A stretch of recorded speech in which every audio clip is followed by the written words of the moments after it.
ملیحہ لودھی نے line of control پر بھارتی حملے میں مبینہ کیمپس کو نشانہ بنانے کے جھوٹے دعوے کا پول کھول دیا۔ ملیحہ لودھی کی اقوام متحدہ کی انڈر سیکرٹری جنرل برائے سیاسی امور روز میری ڈی کارلو سے ملاقات ہوئی۔ ملیحہ لودھی نے مقبوضہ کشمیر کی تازہ صورتحال اور ایل او سی پر بھارتی جارحیت سے انڈر سیکرٹری جنرل کو آگاہ کیا۔ ملیحہ لودھی کا کہنا ہے کہ پاکستان بھارت کی طرح حقائق پر پردہ نہیں ڈال رہا۔ غیر ملکی سفارتکاروں کو لائن آف کنٹرول کا دورہ کرانا اس بات کا ثبوت ہے کہ پاکستان کچھ نہیں چھپا رہا۔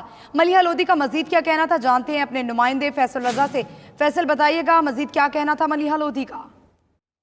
جی بالکل، اقوام متحدہ میں پاکستان کی مستقل مندوب ڈاکٹر ملیحہ لودھی نے اقوام متحدہ کی انڈر سیکرٹری جنرل برائے سیاسی امور روز میری ڈی کارلو سے عام ملاقات کی ہے۔ اس ملاقات میں ڈاکٹر ملیحہ لودھی نے لائن آف کنٹرول کی تازہ ترین صورتحال، خاص طور پہ بھارتی مبینہ کیمپوں کو نشانہ بنانے کے جھوٹے دعوے کا پول کھول دیا ہے۔ بھارتی army chief general Bipin Rawat نے گزشتہ روز جو ہے وہ آزاد کشمیر میں 3 مبینہ دہشت گرد کیمپس کو نشانہ بنانے کا جھوٹا دعویٰ کیا تھا، جس کا پول گزشتہ روز جو ہے وہ پوری دنیا کے سامنے جو ہے وہ کھل گیا ہے اور بھارت بے نقاب ہو چکا ہے۔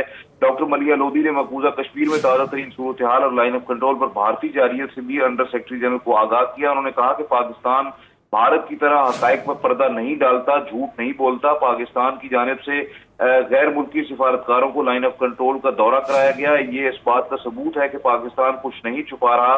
بھارت کی جانب سے مکاری اور جھوٹ پر مبنی بیان بازی کی اصلیت سب پر جو ہے وہ عیاں ہو چکی ہے۔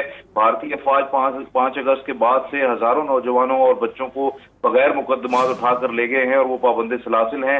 بھارتی سفاکانہ اقدامات اور ظلم و بربریت سے کشمیر میں سنگین المیہ جو ہے وہ جنم لے رہا ہے۔ اقوام متحدہ کو بڑھتی کشیدگی کم کرنے اور خطے کے امن و سلامتی کے لیے کردار ادا کرنا چاہیے۔ اقوام متحدہ کو بھارت پر زور دینا چاہیے کہ وہ کشمیر میں انسانی حقوق کی سنگین خلاف ورزیاں بند کرے، لاک ڈاؤن کو ختم کرے، محاصرے کو ختم کرے اور کشمیریوں کو بنیادی انسانی حقوق جو ہے وہ فراہم کیے جائے اور کشمیر کا تنازع جو ہے اس کا دیرپا حل جو ہے اس کے لیے اقوام متحدہ کردار ادا کرے۔ جی ٹھیک ہے، بہت شکریہ فیصل رضا۔